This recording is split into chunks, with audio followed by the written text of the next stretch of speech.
സർവശക്തനായ കർത്താവേ, നിന്റെ പാദപീഠത്തിങ്കൽ എന്നെയും എന്റെ ജീവനെയും സമർപ്പിക്കുന്നു. സർവകാലവും അങ്ങയുടെ അനുഗ്രഹത്തിന്റെ ഗ്രഹത്തിന് കീഴിലിരിപ്പാകരുടെയായതിനാൽ സ്തോത്രം ചെയ്യുന്നു.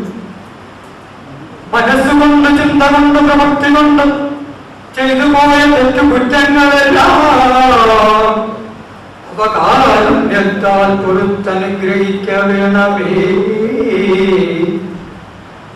സഭയും സഭയുടെ ഇടയനും മധ്യസ്ഥം പ്രാർത്ഥിച്ചുകൊണ്ട് അയ്യനോട് കൃപ കാട്ടുവാൻ ആത്മാവാൻ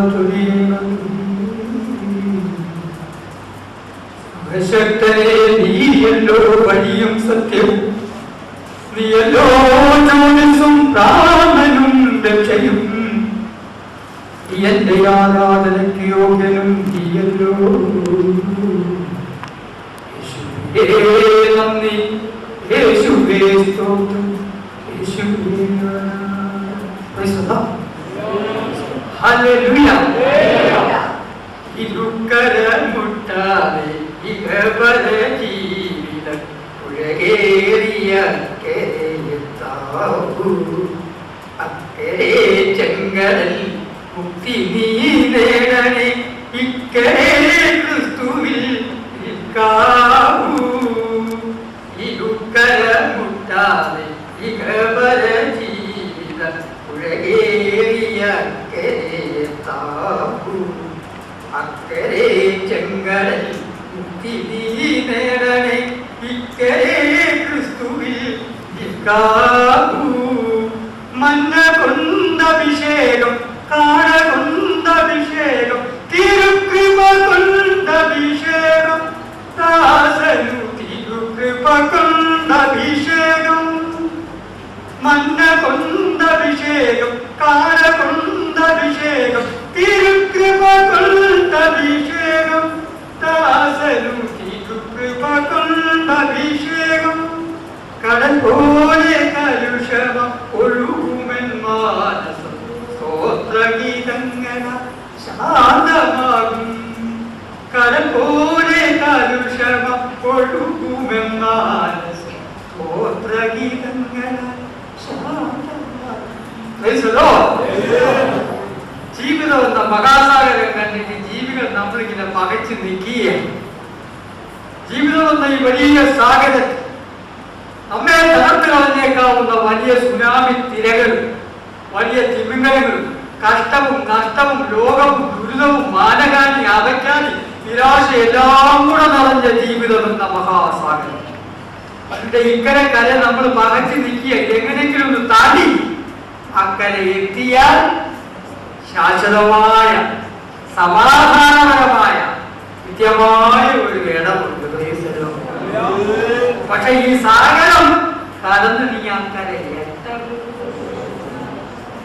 ഈ സാഗരം കടന്ന് നീ അക്കരെ എത്തണമെങ്കിൽ ഇക്കരെ ആയിരിക്കുമ്പോൾ ക്രിസ്തു എന്ന പാറമേൽ നിൽക്കുന്നവിടത്തിൽ മാത്രമേ അക്കരെ എത്താൻ കഴിയൂ. ഇക്കരെ ആയിരിക്കുമ്പോൾ നീ പേടിക്കൊന്നും വേണ്ട. ക്രിസ്തു എന്ന പാറമേലാണ് നീ നിൽക്കുന്നതെങ്കിൽ സമയം കൊണ്ടും മന്ന കൊണ്ടും കാലം കൊണ്ടും നിന്നെ പോയി. ഞാൻ അറിഞ്ഞപ്പോഴത്തേക്കും വൈകി പോയി അറിഞ്ഞപ്പോഴേക്കും പോയി. എന്റെ പേര് രാജേഷ് വർമ്മ.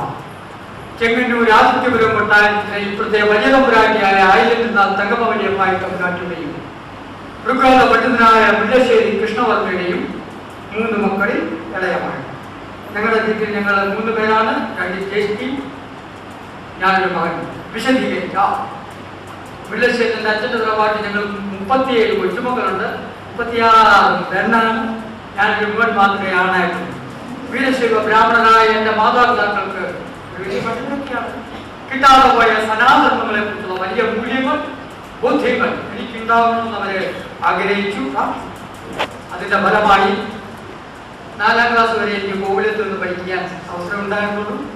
ശേഷം 5ാം ക്ലാസ് മുതൽ 10ാം ക്ലാസ് വരെ കാഞ്ചി കാമക്കോടി മഠം വിദ്യാർത്ഥി ജയേന്ദ്ര സരസ്വതിയുടെ പാതപെടുത്തു. തിരുവനന്തപുരം പോത്തനംകോട് ചെങ്കോട്ടുകോട് ശ്രീരാമദാസ മിഷൻ ജയേന്ദ്ര സ്വാമി സത്യാനന്ദ സരസ്വതിയുടെ പാതപെടുത്തു. ഋഷികേശിലും ബദരിനാഥിലും ബ്രിട്ടീഷ് യൂണിവേഴ്സിറ്റി വിദ്യാഭ്യാസം. അധികം പഠിക്കുവാൻ ദൈവം എനിക്ക് കൃപയൊന്നും തന്നില്ല. ദൈവത്തിന്റെ വലിയ ഭാഗ്യം കൊണ്ട് ഒരു ഡോക്ടറേറ്റ് ഡെവലപ്മെന്റ് നേടിയെടുത്തു. 10ാം ക്ലാസ് വരെ വലിയ കുഴപ്പമൊന്നുമില്ല. കാരണം അവധി കിട്ടുമ്പോൾ ആശ്രമത്തിന് കോവിലകം, കോവിലകത്ത് നിന്ന് അവധി തീരുമ്പോൾ ആശ്രമം, ഇങ്ങനെ ആശ്രമം കോവിലകമായിട്ട് ഇങ്ങനെ കാറായിട്ട് ഇങ്ങനെ വന്നു പോയേക്കുന്നു. വലിയ കുഴപ്പമില്ലാത്ത ദൈവമക്കളിൽ ഈ കാലയളവിലൊക്കെ എന്നെ സംബന്ധിച്ചോളം എനിക്ക് 3 അമ്മയാണ്. തെറ്റിദ്ധരിക്കൊന്നും വേണ്ട. അച്ഛൻ തമ്പുരാൻ 3 ഭാഗം 3 കല്യാണമൊന്നും കഴിച്ചിട്ടില്ല. അമ്മയെ മാത്രമേ കല്യാണം കഴിക്കുള്ളൂ. പിന്നെ ബാക്കി 2 അമ്മ ഏതാണ്? എന്നെ സംബന്ധിച്ചോളം എൻ്റെ പെറ്റമ്മ കൂടെ തന്നെയാണ് ഞാൻ പിറന്നു വീണ എൻ്റെ രാജ്യവും എൻ്റെ സമാജവും. എൻ്റെ പെറ്റമ്മയുടെ ചാരിത്രത്തെ പറ്റി, എൻ്റെ അമ്മയുടെ ഉത്തരവാദിത്തത്തെ പറ്റി ഞാൻ എത്ര കണ്ട് ബോധവാനായിരിക്കണം, ഞാൻ എത്ര കണ്ട് ശ്രദ്ധാലുവായിരിക്കണം. ഒരു മകനെന്ന നിലയിൽ എൻ്റെ അമ്മയുടെ സുരക്ഷിതം, എൻ്റെ മേൽ ഏൽപ്പിച്ചിരിക്കുന്ന വിശ്വസ്തത, അത് എത്ര കണ്ടാണ്? അത് തന്നെയാണ് എൻ്റെ രാഷ്ട്രത്തോടും എൻ്റെ സമാജത്തിനും. ഭാരതാമ്മ രാഷ്ട്രമാണ്, എൻ്റെ സമാജം ഹിന്ദു രാഷ്ട്രം. എൻ്റെ പെറ്റമ്മയെ തന്നെയാണ്. അപ്പോൾ 10ാം ക്ലാസ് വരെ തന്നെ മുന്നോട്ട് പോയി, കുഴപ്പമൊന്നുമില്ല. രാഷ്ട്രമാണ്, പല കുഴപ്പമില്ല. എന്നാൽ 10ന് ശേഷം വാഴൂർ SVR കോളേജിൽ ഞാൻ കോളേജ് വിദ്യാഭ്യാസം PhD ചെയ്യുന്ന സമയത്ത് എൻ്റെ അച്ഛൻ്റെ തന്നെ തറവാടായ കപ്പക്കരയിൽ നിന്നുകൊണ്ടാണ് ഞാൻ കോളേജിൽ പോകുന്നത്. അപ്പൊ എനിക്ക് എന്നും പോയി ചുരാൻ സ്വാതന്ത്ര്യം കിട്ടി. കാരണം അവിടെ തന്നെ എനിക്ക് അഷ്ടാംഗതയും ശാസ്ത്രമൊക്കെ പഠിക്കാനുണ്ട്. പിന്നെ കോളേജിൽ പോയി വന്നു. അപ്പോഴാണ് ഞാൻ ലോകത്തേക്ക് നോക്കാനൊരു സ്വാതന്ത്ര്യം കിട്ടിയപ്പോൾ ഞാനെങ്കിൽ ഞെട്ടിപ്പോയി. കാരണം 10ാം ക്ലാസ് വരെ പഠിച്ചതൊക്കെ വേറൊന്നാണ്, പ്രാർത്ഥിച്ചത് വേറാണ്, കണ്ടത് വേറൊന്നാണ്. പക്ഷെ ഇപ്പോൾ വേറൊരു കാഴ്ചയെ കാണും. എന്താണ് കാഴ്ച? ഇതൊരു പെന്തക്കോസ്ത് ആരാധനമാണ് എങ്കിൽ ആണോ? നിങ്ങൾക്ക് സംശയമില്ല, എനിക്ക് സംശയമില്ല. പെന്തക്കോസ്ത് ആരാധന തന്നെയാണ് എൻ്റെ വിശ്വാസം. ഇതൊരു പെന്തക്കോസ്ത് ആരാധനമാണെങ്കിൽ നമുക്ക് ചില ആരാധനാ ക്രമങ്ങളുണ്ട്, രീതികളുണ്ട്, നമുക്ക് നമ്മുടേതായ ഒരു നിയമാവലി ഉണ്ടെന്നല്ല കൂടി. അങ്ങനെ പോകുമ്പോഴാണ് നമ്മൾ ഒരു പെന്തക്കോസ്ത് സമൂഹമായി മാറുന്നത്. അതിന് പകരം ഒരു അച്ഛൻ വന്നൊരു കുർബാന നടത്തി, ഒരു സിസ്റ്റർ ഷെബി വന്നൊരു കൊന്ത ജപിച്ചു, ഒരു മധുരികാചാര്യം വന്നൊരു വാക്ക് വിളിച്ചു, സന്തോഷമാനം വന്നൊരു പൂജ നടത്തി കൂട്ടത്തിൽ നമ്മളും ആരാധിക്കുന്നു വഴി ഞാൻ പെന്തക്കോസ്ത് പറയുന്നില്ല. നമുക്ക് വേർപാടും ശുദ്ധിയോടാണ് എന്ന് പറഞ്ഞു കഴിഞ്ഞപ്പോൾ എന്ന് പറഞ്ഞ തന്നെയാണ് നമുക്ക് രാമരാജ്യമാണെങ്കിൽ ഹിന്ദുരാഷ്ട്രമാണെങ്കിൽ ഹിന്ദുക്കൾ മാത്രമേ കാണാവൂ. ഭാരതത്തിന്റെ അവസ്ഥ അതല്ല ഞാൻ നോക്കി. പിന്നെയോ മുസൽമാൻ, അവരുടെ പുരോഹിതർ, അവരുടെ ആരാധനാലയം, അവരുടെ സ്ഥാപനം എന്നെ സംബന്ധിച്ച് എനിക്ക് വേദനയായി. ഇവരെല്ലാം കൂടി എന്നെ കുറച്ച് മനസ്സിലാക്കി. ഞാൻ ഇത്രയും കാലം പ്രാർത്ഥിച്ചതും വിശ്വസിച്ചതും ആഗ്രഹിച്ചതൊക്കെ പക്ഷെ ഇപ്പൊ കാണുന്നത് ക്രിസ്ത്യാനി, മുസ്ലിങ്ങൾ കൂട്ടിന് വീരെഴുന്ന പോലെ നമ്മളും പുറത്തു കഴിഞ്ഞു. അപ്പൊ എനിക്ക് വേദനയായി. എന്നെ എല്ലാവരും കൂടി മനസ്സിലാക്കിയതാണ്. ഞാൻ എൻ്റെ ഗുരുക്കന്മാരുടെ, എൻ്റെ മാതാപിതാക്കന്മാർ ചോദിച്ചു, നിങ്ങൾ എന്നെ പഠിപ്പിച്ചിട്ടും ഞാൻ പ്രാർത്ഥിച്ചതൊക്കെ വേറെ എന്നാണ്. അവർ ചോദിച്ചാൽ എനിക്ക് എന്തോ പറ്റി. ഞാൻ പറഞ്ഞ് കാണുന്നത് മറ്റൊന്നാണല്ലോ. അവർ പറഞ്ഞ് അധികം കാണാതിരിക്കുമായിരുന്നു നല്ലത്. ഞാൻ പറഞ്ഞ് ദൈവത്തിൻ്റെ വേണ്ടി കണ്ണു തന്നു പോയി. അതുകൊണ്ട് കാണാതിരിക്കാൻ പറ്റും. കണ്ണുള്ളവൻ കാണട്ടെ. എന്തോ കാണട്ടെ. അടുത്ത ദിവസം ഞാൻ സഹോദരിമാരുടെ മീറ്റിംഗ് എന്തിനാ കാര്യം ചോദിക്കുന്നു. സഹോദരിമാരുടെ മീറ്റിംഗ് കാട്ടാക്കലല്ലേ ഒരു മീറ്റിംഗ് വന്നു പ്രസംഗിക്കാൻ. അപ്പൊ ഞാൻ അടുത്ത ദിവസം പറഞ്ഞു കണ്ണുള്ളവൻ കാണണം, നമ്മൾ ജീവിതത്തിലേക്ക് എത്തിനോട്ടം ആവശ്യമാണ്, അതുകൊണ്ട് നീ ജീവിതത്തിൽ എത്തി നോക്കേണ്ടിയിരിക്കുന്നു പറഞ്ഞപ്പോൾ അമ്മച്ചിനോട് പറഞ്ഞു, ശരിയാ മോനെ ഞാൻ എത്തി നോക്കാറുണ്ട്, പക്ഷേ എന്നെ എല്ലാവരും ഒരു വഴക്ക് പറയാൻ പറഞ്ഞു എത്തി നോക്കും. ഞാൻ ചോദിച്ചു അമ്മച്ചി എങ്ങോട്ടാ എത്തി നോക്കിയത്? ഞാൻ ചുമ്മാ എനിക്ക് കണ്ണുള്ളവൻ കാണാൻ അങ്ങോട്ട് നോക്കാൻ പറഞ്ഞു. ഞാൻ കണ്ണുള്ളവൻ കാണുന്നത് നമ്മുടെ കുറ്റവും വേറൊന്നിന്റെ നന്മയും കാണാൻ പറ്റും. നിർഭാഗ്യപരമായിട്ട് നമ്മൾ തിരിച്ചായി. അപ്പൊ കണ്ണുള്ളവൻ കാണുന്നത് നമ്മുടെ കുറവുകളും മറ്റുള്ളവരുടെ നന്മയുമായിരിക്കും. ചെവിയുള്ളവൻ കേൾക്കുന്നത് തന്നെയായിരിക്കണം. മക്കളെ എനിക്ക് ദൈവത്തിനെ കണ്ടുള്ള കാണാൻ. അപ്പൊ ഞാൻ കണ്ടപ്പോൾ ഇതായിരിക്കും അവസ്ഥ. പിന്നെ അവർ ചോദിച്ചു അറിയണമോ? അപ്പൊ ഞാൻ അറിയാനാണല്ലോ മനുഷ്യൻ. ഞാൻ ആദ്യം പറഞ്ഞു ഓർത്താൽ ഞാൻ പാസ്റ്റൊന്നുമല്ല, വലിയ വികാസമൊന്നുമല്ല, സഭ അതിലേക്ക് തന്നെ അങ്ങനെ നിത്യജീവനാഥാവുണ്ട്. ഈ കാണുന്നതല്ല സത്യത്തെ നിത്യതം ചുറ്റി കുത്തിച്ചൊരു ശില്പിയെ പോലെ. ഈ കാണുന്നത് ഇതല്ല. നീ രാവിലെ എഴുതി കിടക്കൊണ്ട് നോക്കുമ്പോൾ അവിടെ നിൽക്കുന്നു, പിന്നെ ഉച്ചയായാലും ഇങ്ങനെ നിൽക്കും, പിന്നെ നിന്നെ തന്നെ കറക്കി ഭൂമി ആ കറങ്ങുമ്പോൾ നിന്നെ കൂടെ കറക്കി പിന്നെ വൈകിട്ട് നീ പടിഞ്ഞാറോട്ട് പോയി വരും. അതുകൊണ്ട് ഇതൊന്നും വല്ല സത്യം മനസ്സിലാക്കിയപ്പോൾ രാഷ്ട്രവാസി താൻ എടുത്ത വെള്ളം അവിടെ താഴെ തന്നാലും. എന്നിട്ട് അദ്ദേഹം പറഞ്ഞു പഠിച്ചത് വിശേഷം പഠിപ്പിച്ചത് എല്ലാവരും അസത്യമാണ്. ഇതല്ല സത്യമുണ്ട്. ആ സത്യം ഉണ്ടെന്ന് ഞാൻ മനസ്സിലാക്കുന്നു. അത് ആരാണെന്ന് ബോധ്യപ്പെടുത്തുന്നത് ഈ സൂര്യനെ ഉദിച്ചിരിക്കുന്ന സൂര്യനല്ല, സർവ സൂര്യ ചന്ദ്ര നക്ഷത്രാദികളെയും സൃഷ്ടിച്ച് അതിനെ പ്രകാശിപ്പിക്കാൻ കഴിവുള്ള പ്രപഞ്ച ജ്യോതിസ് അതുണ്ടെന്ന് ഞാൻ മനസ്സിലാക്കുന്നു.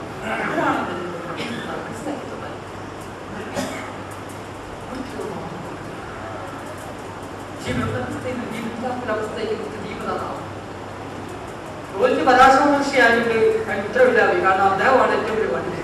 അതിന് ഉത്തരവില്ലാതെ അദ്ദേഹം നമ്മളെപ്പോഴായിരുന്നു ഇനി അന്വേഷിച്ച് നടക്കേണ്ടത്. തന്റെ ഉള്ളിലിരിക്കുന്ന ചൈതന്യത്തെ, തന്റെ ഉള്ളിലുള്ള ആത്മാവിനെ അത് ആരാണെന്ന് അറിയാവുന്ന അന്വേഷണമായിരുന്നു. ഇനി ആത്മീയാത്ര എന്ന് പറയും. ഈ ആത്മീയാത്ര നമുക്ക് വേറെ പല യാത്രയും നമുക്ക് ഓർമ്മയുണ്ട്. പല പേര് പല ഭാഷകളുണ്ട്. നമുക്ക് ഇപ്പോഴും ആത്മാവിനെ കിട്ടുമ്പോൾ നോക്കുവാനും അങ്ങനെ കൊണ്ട് തന്റെ ഉള്ളിലുള്ള ആത്മാവിനെ അന്വേഷിച്ചുള്ള യാത്രയായിരുന്നു. ഇത് ലോകം മുഴുവൻ ഏറ്റെടുത്തു. അങ്ങനെ ലോകത്തിന് മുന്നിൽ ഗുരുസ്ഥാനിയായി, ഗുരുവായി. പക്ഷേ പണ്ട് മുതലേ വഴികാട്ടി വന്ന, ലോകത്തിനും നല്ലൊരു ആത്മീയത്തിന് വഴികാട്ടി വന്ന നാടിനും വളർന്നതിന് കാണാൻ ഇതിന്റെ രാജ്യത്തിന്റെ അവസ്ഥ ഇന്ന് കാണാം. ഒരു ഏഷ്യേക്കാൾ കഷ്ടമായിട്ട് ഇതിന്റെ രാജ്യക്കാരെ വിദേശി കാണാൻ തുടങ്ങി. എന്തുകൊണ്ട്? തോമസ് ലീ ആയിട്ടുള്ള വിദേശിയായ നസ്രാണി ഭാരതത്തിലേക്ക് വന്നിട്ട് അയാളുടെ തലയിലിരിക്കുന്ന തൊപ്പിക്കകത്ത് വെള്ളം ഒഴിച്ചിട്ട് നമ്മളെ മണ്ടരാക്കിയിട്ട് നമ്മുടെ തന്നെ ഇല്ലത്തിനകത്ത് കയറി അയാളുടെ ഒരു ദേശധർമ്മം നമ്മളെ അടിച്ചേൽപ്പിച്ച് സസ്യമുക്കാരൻ അയാൾ നമ്മളെ ജന്തുവിന്റെ ഇറച്ചി തീറ്റിച്ച് വീട്ടിൽ പറഞ്ഞ ഹിന്ദുവിനെ ജന്തുവാക്കിയാണ് കഴിച്ചു. അപ്പൊ അതാണ് ഹിന്ദുവിൻ ലോകത്ത് വരുന്ന നാണക്കേട്. ലോകുന്നു ചിത്തം അനുഭവിക്കില്ല അഖണ്ഡ ഭക്തി. രാജ്യമാകുന്ന, രാഷ്ട്രമാകുന്ന, സമാജമാകുന്ന നിന്റെ ഈ മാതാവിന്റെ ഈ അവസ്ഥ കണ്ടിട്ട് കൽപ്പമെങ്കിൽ പുത്രനായ നിനക്ക് ഹൃദയം പോകുന്നുവെങ്കിൽ മകനെ, നീയും നഷ്ടപ്പെട്ടു പോയ ആശഭാരത സംസ്കാരം തിരിച്ചു. അപ്പോഴാണ് ഇത്രയും പെൺപിള്ളാറിനെ വീട്ടിൽ ദൈവം എന്നെ ആനായിട്ട് സൃഷ്ടിച്ച എന്റെ അവതാര ഉദ്ദേശമൊക്കെ എനിക്ക് മനസ്സിലായി. ഞാൻ എന്റെ കർത്തവ്യത്തിലേക്ക് ഇറങ്ങിത്തിരിക്കുകയാണ്. എന്റെ സാക്ഷിയൊക്കെ കേട്ടിട്ട് സഹോദരന്റെ വലിയ വിശ്വാസമൊന്നും നിങ്ങൾ പറഞ്ഞേക്കരുത്. എനിക്കങ്ങനെ വലിയ വിശ്വാസമൊന്നുമില്ല. അങ്ങനെ നിങ്ങൾ പറഞ്ഞാൽ നിങ്ങൾ തന്നെ ഉത്തരവാദിയായിരിക്കും. എനിക്ക് അന്നൊന്നും വലിയ വിശ്വാസമൊന്നുമില്ല, ചെറിയൊരു വിശ്വാസം. എന്നാൽ ചെറിയൊരു വിശ്വാസം ഉണ്ടെങ്കിൽ ഒരു കാര്യം എനിക്ക് നിർബന്ധമുണ്ട്, അതെന്റെ ജീവിതത്തിൽ പാലിക്കുന്നുണ്ട്. ചെറിയ വിശ്വാസം ഉള്ളെങ്കിലും എന്റെ ചെറിയ വിശ്വാസത്തിൽ വെള്ളം ചേർക്കാൻ ഞാൻ തയ്യാറില്ല. ജീവിക്കാൻ വേണ്ടി ബഹുമാനപ്പെട്ട ഭാഷയിൽ 2 കുപ്പി പാല് കൊണ്ടൊക്കെ വെച്ച് 10 രൂപ മേടിക്കാൻ ഞാൻ തയ്യാറ്. ഒരു അന്തസ്സുള്ള പണി. ജീവിക്കാൻ വേണ്ടി വേനൽക്കാലം വരും വെച്ചിട്ട് വെള്ളമൊക്കെ കോഴി കൊണ്ട് കൊണ്ടുവന്നാലും അതൊരു അന്തസ്സുള്ള പണിയാണ്. ജീവിക്കാൻ വേണ്ടി കുഞ്ഞുങ്ങളെ കളിപ്പിക്കുന്ന ഒരു പണിയായിട്ട് പാലും വെള്ളവും ഇല്ലാത്തൊരവസ്ഥ, പാലും വെള്ളവും ഉള്ളത്. ഒന്നെങ്കിൽ നമ്മൾ വിശ്വാസിയായി, അല്ലെ നമ്മൾ വിശ്വാസിയായിരിക്കണം. ഒന്നെങ്കിൽ നീ ശീതമാനായിരിക്കും, അല്ലെ ഉഷ്ണമാനായിരിക്കുന്ന ആണായിരിക്കണം. അല്ലെങ്കിൽ അവസ്ഥയിൽ പോകും. അതുകൊണ്ട് എനിക്ക് ചെറിയ വിശ്വാസമുള്ളൂ ഉള്ളത്. നമ്മുടെ നാഥൻ എല്ലാ ഉപമയിലൂടെ പറഞ്ഞപ്പോൾ വിശ്വാസത്തിന്റെ കാര്യത്തിൽ നമുക്ക് അനുമതിയുണ്ട്. വലിയ പേട്ടുകാരായിട്ട് കാണിയേക്കാൾ നല്ലതല്ലേ ഉറച്ച ഒരു വ്യക്തി ചെറുതാണെങ്കിൽ കാണും. അപ്പൊ അന്നൊന്നും എനിക്ക് ചെറിയൊരു വിശ്വാസം ഉണ്ടായിരുന്നു. എന്റെ വിശ്വാസം കണ്ട് വിലയിരുത്തി എന്റെ മാതൃസംഘടന രാഷ്ട്രീയ സ്വയം സേവാസം എന്റെ ഇവിടുത്തെ എല്ലാ ട്രെയിനിങ്ങും തന്നിട്ട് എന്നെ നാഗപ്പൂരിനെ ADR OGC കമാൻഡർ ഓപ്പറേഷൻ കേരളായിട്ടേക്ക് പോവാം. ഞാൻ അവിടേക്ക് കടന്നു. അവിടേക്ക് കടന്നു പോയിട്ട് തിരിച്ചു വന്നു. ശബരിഗിരി പ്രധാരകനായിട്ട് ഗാന്ധിക്ക് തിരിച്ചു കടന്നു വന്നപ്പോഴേക്കും ഒറ്റ ശബ്ദമേ ഉണ്ടായിട്ടുണ്ട്. ഞാൻ ആരോടൊക്കെ ക്ഷമിച്ചാലും, എന്ത് വിട്ടുവീഴ്ചയ്ക്ക് തയ്യാറായാലും ഒരു ക്രിസ്ത്യാനികൾ മഹാസുരക്ഷിതരില്ല. അതിനകത്ത് വേറെ ഒരു മാറ്റവും വേണ്ട. അങ്ങനെ വന്ന് ശബരിഗിരി പ്രധാനകാരി ഞാൻ നാന്ദിക്കെതിരെ ഇരിക്കുമ്പോഴാണ് നാന്ദി പാലത്തിൽ മറ്റൊരുവിനും രക്ഷയില്ല, ആത്മാരാവേ രക്ഷയില്ലാത്ത ഞങ്ങൾ പല പ്രാവശ്യം പറഞ്ഞ് മറ്റൊന്നും രക്ഷയില്ലാത്ത നിനക്കിന്റെ ക്രിസ്തുവിനാ. പുള്ളി ഇപ്പോഴും കിടക്കുക കുടിശ്ശേരി കാക്കയ്ക്ക് ഇരിക്കാനായിട്ട് വന്നൊരു മരം ഇപ്പോഴില്ല. അതുകൊണ്ട് അങ്ങനെ എങ്ങനെയെങ്കിലും രക്ഷപ്പെട്ടു സ്വന്തം ജീവൻ കൊണ്ട് രക്ഷിക്കാൻ പുള്ളിക്ക് കഴിഞ്ഞിട്ടില്ല. പിന്നെ ഇനി നമ്മളെ രക്ഷിക്കാൻ പറ്റും. അതുകൊണ്ട് അങ്ങനെ രക്ഷപ്പെട്ട് തൽക്കാലം ഞങ്ങളെ രക്ഷപ്പെടുത്താൻ ഞാൻ 2 പ്രാവശ്യം പറഞ്ഞു കഴിഞ്ഞു. നമ്മൾ പറഞ്ഞ ഇവർ വീണ്ടും തുടങ്ങി മറ്റൊരുവനും രക്ഷയില്ല, രക്ഷ യേശു ക്രിസ്തു അത്രേ. 7 പേര് തോന്നി ഇവർ എന്നോട് വെല്ലുവിളിക്കുകയല്ല. എന്നോടാണ് ഞാൻ ക്ഷമിച്ചത്. പിന്നെയോ എന്റെ പ്രസ്ഥാനത്തോടുള്ള വെല്ലുവിളി. ഞാനൊരു വ്യക്തിയല്ല, ഒരു സംഘടനയാണ്. അതുകൊണ്ട് അവരോടുള്ള വെല്ലുവിളിയാന്ന് മനസ്സിലാക്കി ഞാനൊന്ന് നേരെ ചെന്നു വെച്ച് ഒറ്റയായി ഈ മനുഷ്യൻ താഴെ പോയി. ഞാൻ ചോദിച്ചു എന്താ പാടാ പ്രസംഗിച്ചു? ഒരാൾ ഇതാ പ്രസംഗിച്ചെന്ന് പറഞ്ഞു. ഞാൻ ചോദിച്ചു ഇതാണ് പ്രസംഗിച്ചത് എവിടാന്ന് പറഞ്ഞു. ഇതിനകത്തല്ലേ 2000 വർഷം കഴിയുമ്പോൾ ലോകം അവസാനിക്കുന്നു പറഞ്ഞത്. 2000 വർഷം കഴിയുമ്പോൾ ലോകം എല്ലാം അവസാനിക്കുന്നു. 2000 വർഷം കഴിയുമ്പോൾ ബൈബിളിന്റെ ജന്മവാർഷികമാകുന്നു. അതിപ്പോ ചത്തയില് നമുക്ക് നടത്താൻ പറ്റും. അതുകൊണ്ട് വലിച്ച് കീറിയാവിട്ട് കത്തിച്ചേച്ച് കാണിക്കാൻ മൂന്നാമത്തെ ദിവസം ഞാൻ 4 മണിക്ക്, 7ാമത്തെ ദിവസം പാലവേ 4. ഏഷ്യയിലെ ഏറ്റവും വലിയ ക്രിസ്തീയ കൺവെൻഷനായ മാരാമൺ കൺവെൻഷൻ 5000 കരികല്ല് വെച്ച് എന്റെ ഫൗണ്ടേഷൻ കിട്ടി. ബഹുമാനപ്പെട്ട സുപ്രീം കോടതി പറഞ്ഞു പൊളിക്കരുത്. അന്നത്തെ മന്ത്രിമാർ പറഞ്ഞത് പൊളിക്കരുത്. പക്ഷെ നമുക്ക് പുറക്കാൻ പറ്റില്ല. നമ്മൾ പൊളിച്ചു. 13ാമത്തെ പ്രതി ചേർത്തുകൊണ്ട് ഹൈക്കോടതി പോയി. അതിന് ശേഷമാണ് എലവിച്ചര ഇവരാണ് എലവിച്ചര കൺവെൻഷൻ ക്യാപ്റ്റൻ ഷോപ്പ് പുള്ളി തുടങ്ങി വേണം. അവിടെ ചെന്ന ഒരു വെട്ടമാണ് പത്തനാംതിട്ട കോടതി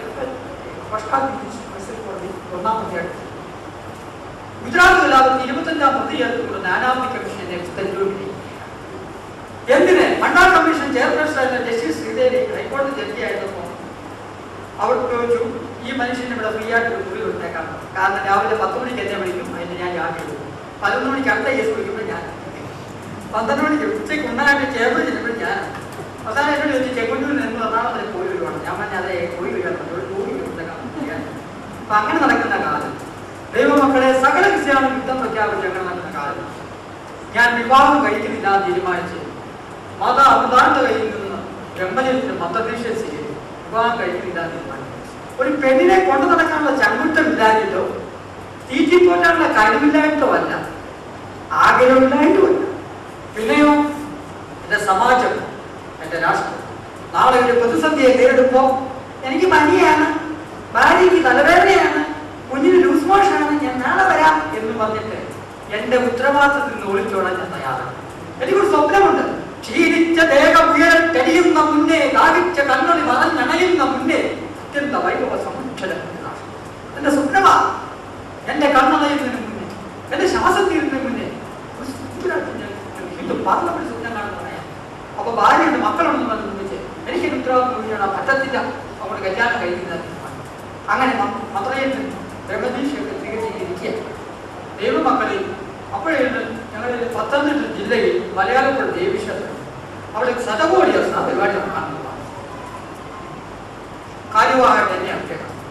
ഞാൻ അവിടെ പോയി സംഗതിയൊക്കെ പറഞ്ഞാൽ അവിടെ ഒരു പെൺകുട്ടിയെ കണ്ടു. ആ പെൺകുട്ടിയുടെ ജീവിതാവസ്ഥ കണ്ടത് വളരെ ശോചനീയ ഒരു അവസ്ഥയാണ്. അവരുടെ ജീവിതത്തിന്റെ അവസ്ഥയൊക്കെ കണ്ടു കഴിഞ്ഞപ്പോൾ എനിക്ക് പ്രയാസം തോന്നി, സഹായിക്കണം തോന്നി. ഞാൻ ചെറുപ്പക്കാരൻ, അവിവാഹിതൻ, പേര് പെൺകുട്ടി അവിവാഹിത സ്ത്രീയെ സഹായിക്കാൻ പോകാത്ത അവസ്ഥ എന്തായാലും വേണ്ടിയില്ല. ഞാൻ കെട്ടാൻ തീരുമാനിച്ചു. അങ്ങനെ കല്യാണം കഴിക്കാൻ തീരുമാനിച്ചപ്പോൾ ഇപ്പൊ ഇവരൊക്കെ എനിക്കൊക്കെ പെണ്ണ് കെട്ടിയോണ്ടില്ല. എന്തായാലും പെണ്ണ് കെട്ടാനുള്ള യോഗ്യത ഇരിക്കുന്നത്. എന്റെ ഭാര്യ എന്നെ കാണുമ്പോൾ ഒറ്റ പാട്ടായി, പ്രിയനെപ്പോൾ സുന്ദരനാമാരെയും ഞാൻ യുവമക്കളെ അങ്ങനെ കല്യാണമൊക്കെ കഴിക്കാൻ തീരുമാനിച്ചു. ഒരു കുഴപ്പമുണ്ട്, എന്നെ എന്റെ വീട്ടിലേക്ക് എനിക്ക് ഭക്ഷണം കഴിക്കാൻ കിടന്നു വാങ്ങാം, പക്ഷെ ഭാര്യയെ കഴിക്കില്ല. അതാണ് കാര്യം. എന്റെ ഭാര്യ ഒരു കാർപ്പറ്റർ ഫാമിലിയായി നിർദ്ധനയായി. അന്നധികം വിദ്യാഭ്യാസമില്ല, പ്രീഡിക്കാൻ. അപ്പൊ ഒന്ന് വിദ്യാഭ്യാസമില്ല, 2 ധനമില്ല, കുടുംബമതിമില്ല. അച്ഛൻ മരിച്ചുപോയി, നിസ്സഹായ ഒരു വയസ്സിൽ തള്ളാം, ഉത്തരവാദിത്തമില്ലാത്ത അപ്പുറത്തു സഹോദരൻ. ഞാൻ ഇന്ന് എന്നെ കെട്ടാൻ തയ്യാറായി. അവിടെ അത് സമ്മതിക്കില്ല. അപ്പൊ നിങ്ങൾ സമ്മതിക്കുന്ന കെട്ടിക്കൊള്ളാൻ. അങ്ങനെ ഞാൻ കല്യാണമൊക്കെ കഴിച്ചു കഴിഞ്ഞപ്പോൾ ഒരു വഴക്കും എങ്ങോട്ട് കൊണ്ടുപോകും, എനിക്ക് വീട്ടിൽ ഇവിടെ കേട്ടില്ല. അപ്പൊ നിങ്ങൾ കേട്ടണ്ട, ഞാൻ വീടൊക്കെ വാടകയ്ക്ക് എടുത്ത് പുള്ളിക്കാരേക്ക് താമസിക്കാൻ പോയി. പുള്ളിക്കാരെ തുടർന്ന് ഡിഗ്രിക്ക് പഠിക്കാതെ അയച്ചു. അപ്പോൾ അതിൻ്റെ പേര് കുഴപ്പം ചെലവ് വല്ലതും കണ്ടു. ഞാൻ ജോലിയൊക്കെ ആലോചിച്ചു 24 മണിക്കൂർ സംഘപ്രവർത്തനമാണ്. എന്ത് ചെയ്യും? ഞാൻ വീട്ടിൽ നിന്ന് 10 ലക്ഷം രൂപ വാങ്ങി വില മാറ്റി. 10 ലക്ഷം രൂപ വന്നു. ഇനി എന്തോ ചെയ്യും? നമുക്ക് എന്തായാലും പരിപാടിയായി സാർ ബിസിനസ് ചെയ്യാൻ തീരുമാനിച്ചു. അങ്ങനെ വെജിറ്റബിൾസ് ഫ്രൂട്ട്സിന്റെ 2-3 ഹോൾസെയിലുകളാണ്. ഗവൺമെന്റ് പത്തനംതിട്ട റാന്നിയിലാക്കി, എലന്തൂർ സ്ഥലത്ത് പാറമടയിൽ. നമുക്കിത് ചെയ്യാൻ അറിയില്ല, ചെയ്യാൻ സമയമില്ല. നമ്മൾ ചെയ്താൽ ഞാൻ എൻ്റെ ഭവന സപ്താഹം ഹിന്ദുപ്രകാശം കാണുന്ന കേസ് ഒടുക യാത്ര ഇങ്ങനെ പോവുകയാണ്. ഒരു ബിസിനസ്മാനെ ഏർപ്പെടുത്തി നമ്മുടെ കൂടുതൽ പിള്ളേർക്ക് പണിയാക്കി. 8 മാസം കൊണ്ട് എൻ്റെ 10 ലക്ഷം രൂപയിൽ പോയി 11,86,000 കടക്കാരനായി മാറി.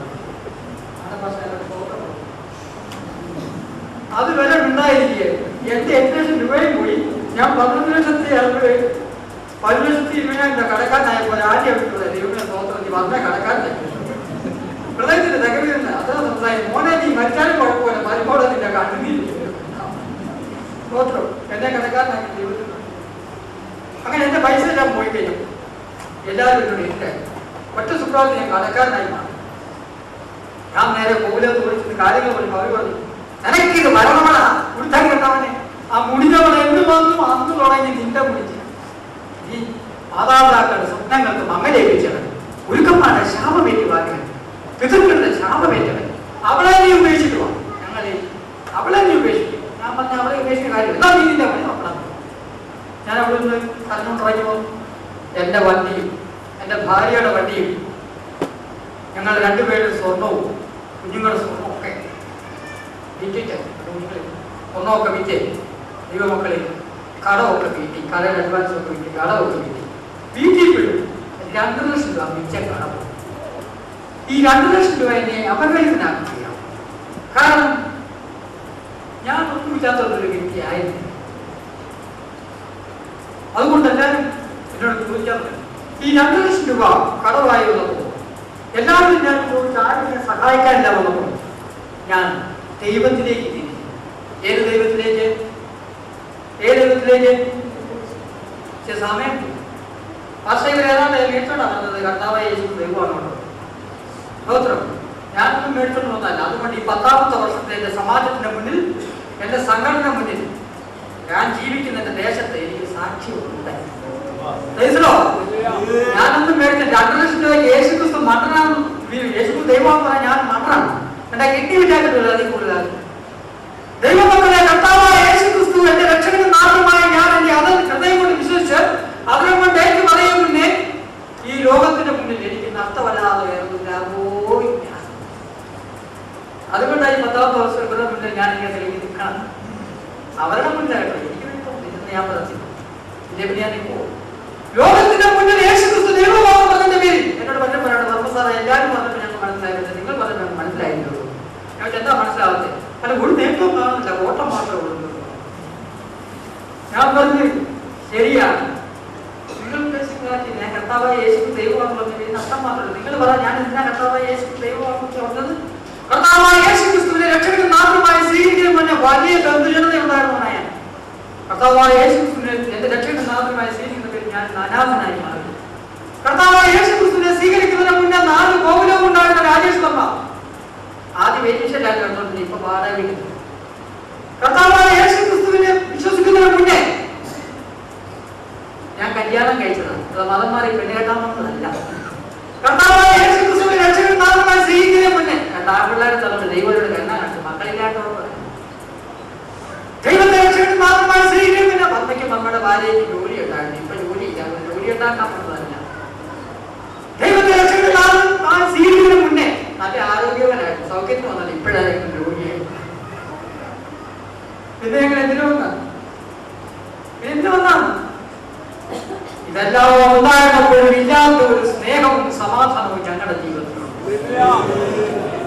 അതുകൊണ്ട് തന്നെ ഞങ്ങൾക്ക് പറയാൻ പറ്റും, ലോകത്തിന്റെ സമാധാനമല്ല നസ്രായനായ ക്രിസ്തു നിനക്ക് തരാൻ പോകുന്നു. ക്രൈസ്തവോ പിന്നെന്താ സമാധാനം? പിന്നെന്താ സമാധാനം കേട്ടാ? ലോകത്തിന്റെ സമാധാനമല്ല കർത്താവായ യേശു ക്രിസ്തു നിനക്ക് തരാൻ പോകുന്നത്. ആ സമാധാനം എന്താ? സമാധാനം എന്താ? സമാധാനം എന്ന് പറയാമോ? ഒന്ന് മനസ്സിലായിട്ടോ? കിട്ടിയിട്ടില്ലേ പറയാൻ പറ്റേ? ദൈവമക്കളെ വന്നേക്ക് പറയാൻ പറ്റും. ലോകത്തിന്റെ സമാധാനം അന്വേഷിച്ചു പോയി പരാജയപ്പെട്ട ഒരുവനെ മാത്രമേ ക്രിസ്തുവിന്റെ സ്നേഹത്തിന്റെ സമാധാനത്തിന്റെ മൂല്യം മനസ്സിലാവൂ. ദൈവം എത്ര നല്ലവെന്ന് വിധിച്ചത്. ഞാനൊരു ചായ കുടിച്ചിട്ടാണ് രാവിലേക്ക് പോകുന്നത്. റെയിൽവേ സ്റ്റേഷനിൽ ബസ് സ്റ്റാൻഡിൽ പോകുന്നു. ഇവിടെ വന്നു കഴിഞ്ഞപ്പോൾ 5 മിനിറ്റ് ചായ കൂടെ കൊടുക്കും. ഈ 2ഉം ഞാനാണ്.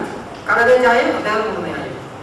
ഈ 2ഉം കുടിച്ച് എനിക്ക് വേണമെങ്കിൽ പറയാം ഏതാണ് നല്ല ചായ, കടുപ്പം കൂടുതലുള്ളത്, മധുരം കൂടുതലുള്ളത്, കുറവായതെന്ന് വരെ എനിക്ക് പറയാം. കാരണം 2ഉം അനുഭവിച്ചത് ഞാനാണ്. എന്ന് പറഞ്ഞുപോലാ ദൈവമക്കളെ, ലോകത്തിന്റെ സമാധാനം അന്വേഷിച്ച് പരാജയപ്പെട്ട ഒരുവന് മാത്രമേ ദൈവത്തിന്റെ സമാധാനത്തിന്റെ മൂല്യത. അത് കിട്ടിക്കഴിയുന്നു പിന്നെ അങ്ങോട്ട് പോകാൻ ലോകമേ